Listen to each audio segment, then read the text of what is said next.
What's going on, guys? Happy Friday from your friends at CardLines. It is time for a weekly recap. We're going to look back at the previous week of stories published on CardLines.com so you are up to date on everything you need to know. We wrote about everything from the Fanatics Panini legal battles to some player investment guides, an NFL season preview, and a lot more, including some product releases. But first, we want to start with a story that we did not publish on CardLines.com. It's a video exclusive as a thanks for watching our weekly recap.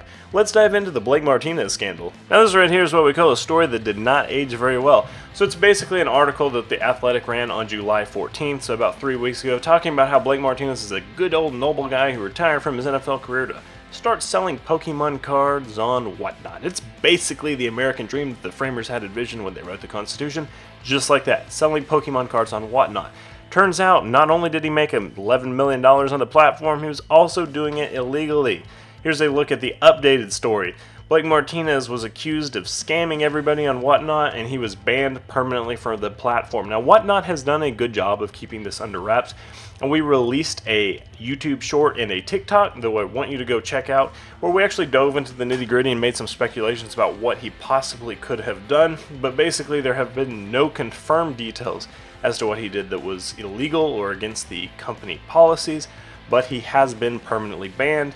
If we go to Twitter/X, it says right here, from Whatnot, after a comprehensive investigation into Blake's breaks operations, we have decided to permanently remove the seller from the platform, including the individual employees involved in misconduct. So it's not just him, he has some people going down on the ship with him. But now let's get to some more positive stuff that we published this week. If we go to the stories, we had 7 different stories published, and if you have followed us on TikTok or Instagram, we now have an Instagram at @card_lines, or even YouTube, you've noticed that I've been publishing a video every single day. So every day in August, I'm dropping a video that's either going to teach you something, make you smile, or look ahead for some future investment tips. So that has been a lot of fun, and our following is growing, but it would mean so much to me if you could go click on our platform and give us a follow or a thumbs up or a subscribe or whatever it is, platform depending. That would be awesome. So now let's look at the articles on CardLines.com. So we're going to start right here. Panini suing Fanatics for an antitrust breach in this bombshell lawsuit. Panini's filed a lawsuit against Fanatics, basically saying that Michael Rubin and company have been trying to cripple Panini since Fanatics took over NBA, NFL, and MLB rights. So Topps was also affected by this, just like Panini. Topps adjusted. They rolled with the punches a little bit better by being sellouts. By that I mean it quite literally. They sold out. This case says that Fanatics forced Topps to sell. They kind of did. I mean, Topps could see the writing on the wall and said, you know, what is it? If you can't beat them, join them. That's what it is. That's what Topps said, exactly, direct quote. You heard it here first. Panini has not necessarily gone down without a fight, but Panini also feels a little bit hapless when it comes to battling against Fanatics.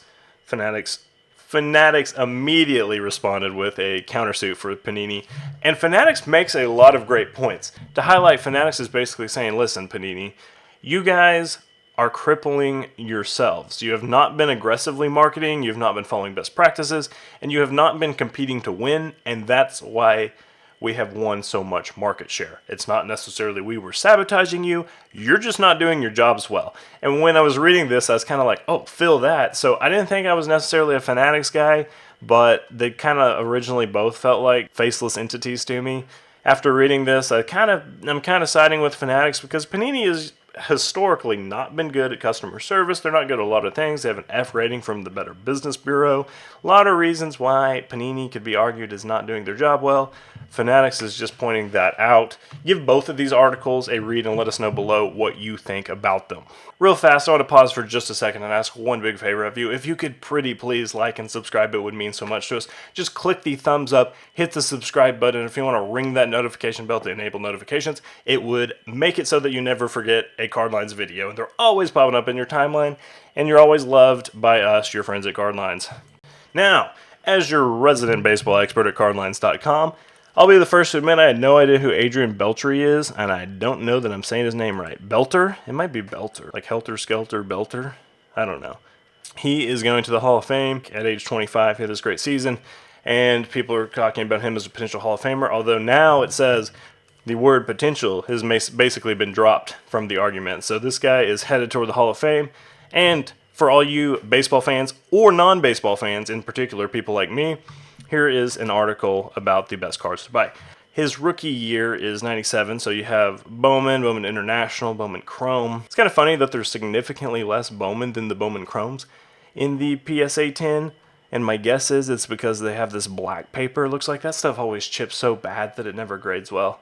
So if you can get a paper one, it sells for just about as much as the PSA 10 in Bowman Chrome. This guy's going to be a Hall of Famer. I've talked about this before, but when you're investing in Hall of Famers, especially when you get like a PSA 10 or a PSA 9, whatever, a nice PSA card, it's basically like a blue chip stock. It's not going to rapidly increase in value. You're not going to wake up the next day and be like, wow, my card's up 30%. But it is going to gradually, the combination of age and legacy is just going to gradually push it up over time. So it is a very safe long-term investment as a way to diversify some of your risk. Here's a mystery that we need to talk about. The Tacofractor from Topps is really captivating the industry right now. It's getting a lot of search volume. Everybody's trying to figure out what's going on here. And Topps has done a fun job playing it up. They've added some mystique to collecting again, and it's been a lot of fun. It kind of feels like some OG Fortnite stuff to me. I'm a big nerd. Listen, I played Fortnite when like 2017, 2018, whenever it was taken off, and there's always some mystery going on. Topps has kind of done that again with the Tacofractor. It's the same kind of phenomena. People are trying to figure out what's going on. So what the deal is, they have 200 cards. They're all numbered to 5. They're called Tacofractors, and they're parallels that have been dropped into Topps Chrome Baseball. I made this short video about them. Go watch it. It's going to unpack everything and show you everything you need to know in less than 60 seconds. But these cards fall 1 in every 8,000 packs. And they all say on the back, go to topscrum.com/Tacofractor for more. If you go there, you get this screenshot that says, please hold on to your Tacofractor card. Something big is coming soon, essentially, is the takeaway. We don't know what it is, but the cards are purple and they're covered in tacos. They look like this. So we're thinking because the purple and because the tacos, it might be some kind of Taco Bell crossover. Who knows what it's going to be, but Tacofractors are selling for $300 plus on eBay. They've just increasingly grown in value ever since the product's dropped. It's been wild to watch. Speaking of Tacofractors, they also made it into Topps Cosmic Chrome Baseball. It's the same kind of construction as 20 packs, 4 cards each, so you get 80 cards per box. You get 1 autograph. They dropped on August 3rd and they pre-ordered for $250 for a hobby box, and they sold out super fast. So now on the secondary market, they're selling for like $425 to $450. They have a shallower checklist than normal Topps Chrome, so it's a little bit more star heavy, which is nice if you're opening something, especially something that has some cool parallels like this. And speaking of parallels, check out all the refractors. These are some straight Star Trek-y Star Wars names. The Black Eclipse Refractor. Why would you ever want a Black Shimmer parallel when you can have a Black Eclipse Refractor or an Orange Galactic Refractor? Topps was not playing around. I think ChatGPT actually named all these things. I ain't even gonna lie. But man, they sound fun. I'm all aboard either way. Don't care. The cards look great. They look really cool. There's some pretty cool parallels, inserts, and autographs that you can pull. Finally, the NFL season preview. It's here. This is a big piece that we run every year talking about ways that you can turn your football fandom into actual profit.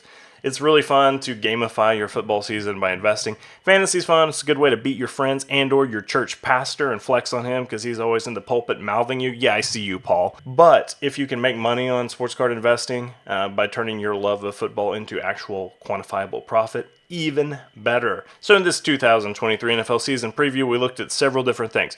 The big storylines of the year, breakout veterans to watch, rookies that I thought were going to do well, plus even some products to watch. So one of the best ways to profit on sports card investing is being able to predict storyline trends before they happen. For example, Trevor Lawrence finishes top 3. Lions make the NFC Championship. Jared Goff, could he be the man? Probably not, but we'll see. It's possible. Last year, we said the Eagles were going to make the NFC Championship. They did. That aged very well. Desmond Ridder surprises doubters. Justin Herbert wins MVP. Fun fact, I made that same prediction last year. Did not hit. This is the year. I keep saying that. I'm not going to punt it back another year. This is it. All or nothing. And then Chiefs over the field. So we made some predictions there. Some of them are safe. Some of them not so much. There's this really cool story. Handsome thumbnail. Really charming guy. Looks good. Definitely his card. That's not photoshopped at all. It's really cool. He has this $1 billion Patrick Mahomes card that he carries around. Just like that, willy-nilly. So that's fun. Top brands to invest in, looked at those: Contenders, Select, National Treasures, Optic, Prism. Pretty safe bets that those are always going to be in some order. The top 5 are very close to it. And then top quarterbacks to invest for. I made a YouTube short about these guys. Check that one out. My logic here. Really sleeper bonus, Mike White. I'm excited about this one. I think he is going to potentially, if he gets to start, if Tua gets hurt, God forbid, like want him to be out there, but if Tua goes down and he has a history to do so, Mike White has shown that he's a gritty, tough, NFL quality quarterback, and he's going to have an amazing receiving core. So buy Mike White. I just bought a very nice Mike White last night. Super excited. And then we did a rookie investment tip thing that I want you guys to check out too. So go there, get a full market report about the rookies. That's all I got. Thank you so much for watching. Click on our other videos.